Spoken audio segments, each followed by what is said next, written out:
Okay, this is going to be a quick video. We're just going to do a carburetor rebuild for this 305.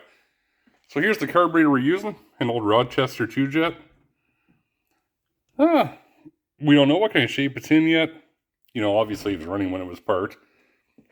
But we'll take it up. We'll clean it up. We're going to use the UltraSonic cleaner here. So this is what we're going to use today. Just got have it heating up right now. We have some water in there. We'll put a little bit of Dawn dish detergent in there, and we'll get going. I'm not going to use any glass or plastic jars or bags. I'm just going to put it right in there. It's just dirt, and then yeah, I'll clean it out after. And I have a whole bunch of bolts I want to clean after this anyway. So that's how we'll do it. So we'll get this apart and get started. We'll make this a shorter video too, so it's so just stick with us here and we'll get it apart.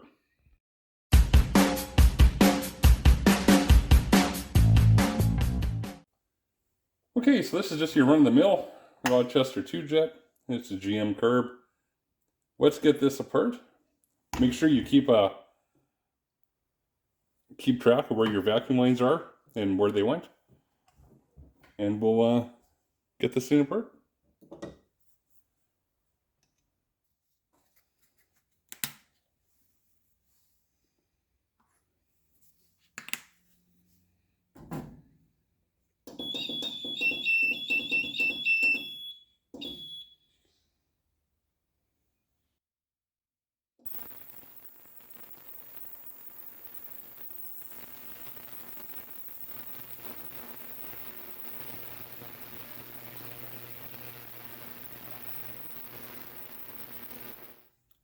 Okay, so we're about the 48-minute point with this.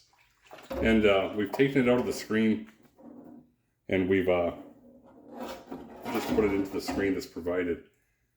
And it's still a little ways to go. But it looks pretty good otherwise, other than all the really hard crusty stuff that was on here.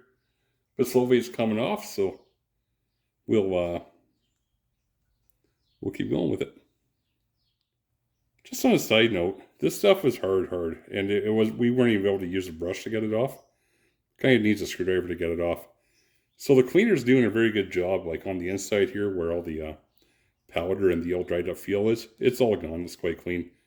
So we'll use a very soft bristle brush, and we'll just brush this off and put it back in for another 20 minutes.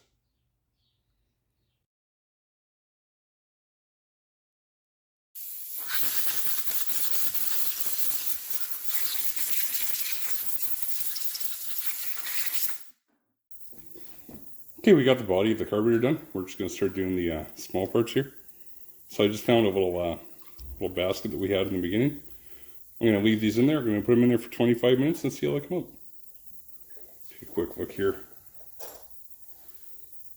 So, pretty, should be a pretty big difference. We'll take a look after.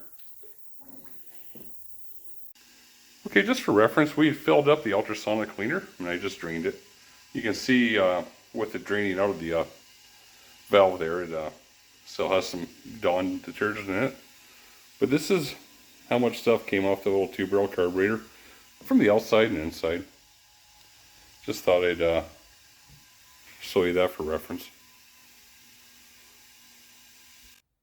Okay, we're back. So a couple of developments happened. Number one, we disassembled this and brought down the UltraSonic cleaner. And we seen the disassembly of this. It was quite dirty and it was quite crusty from all the years of sitting. Plus, it had probably never been apart before. We pulled down the UltraSonic cleaner, filled it up with water. We put about a tablespoon of Dawn dish detergent in there. So some people use Simple Green. There's a carburetor solution. There's all kinds of things you can use. I just use Dawn. That way it's kind of biodegradable, right? Most stuff is that we use. I just want to show everybody how it looks. Now, one of the things I notice in my camera when I'm talking to you, it's very gold and shiny with a lot of the original finish. But in the camera, you don't really pick up on it all that much. It's kind of dull and gray and gold. So, I don't know, but it looks really, really good. So, seeing this video is about the UltraSonic cleaner and what kind of a job it does, I will tell you this real quick. I had the body in there for probably 20 minutes, and a lot of these areas wouldn't come clean. And then I put it in for another 20.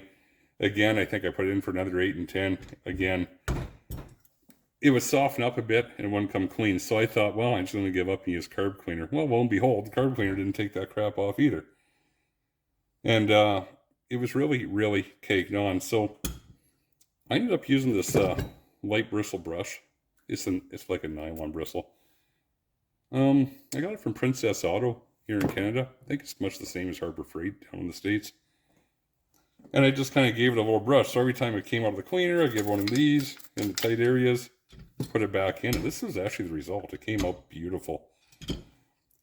Okay, so that's the nice part about this. Even like just the lid on here and everything looks really good, right? Here's the drawback, guys. If you're in a high production shop, you want to get stuff done and you're not a hobbyist, there's about 6 hours of cleaning in this thing. Now, albeit it just sits in the water and buzzes away. But I watch a lot of these videos and the guys are like, yeah, I just put this in for 20 minutes. It comes out gleaming. That's not the case, at least not with the one I bought anyway. I have an eBay unit. It's a 15 liter. I think I paid $240 for it. They call them industrial or commercial. They're not. But it does a good job. It just takes time. Now, the problem is the last 2 carburetors I've done were both exceptions to the rule. They both sat for like 30 years. One looked like that toffee inside of it. And this one was just very dirty. Really, that was it, right?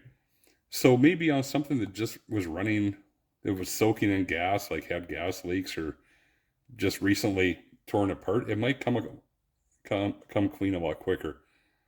I can't guarantee anything, yes or no, but you might want to consider that. But anyway, for something that sat around forever, it was very crusty, this came out really nice. Okay. That being said, other people say, why do you even bother? Because I like the factory finishes. For years, I was a performance guy, and I only liked the performance stuff and bright, new, and shiny. But now I really appreciate the stuff we used to have. And I really appreciate all the stuff that that the factories did and the things they tried. And it's kind of how we learned and how we're moving forward. But back in the day, we would take like this fitting, this brake line fitting. We'd put it on a bench grinder with a wire wheel, and we'd clean it up. And it would look great for like, a week.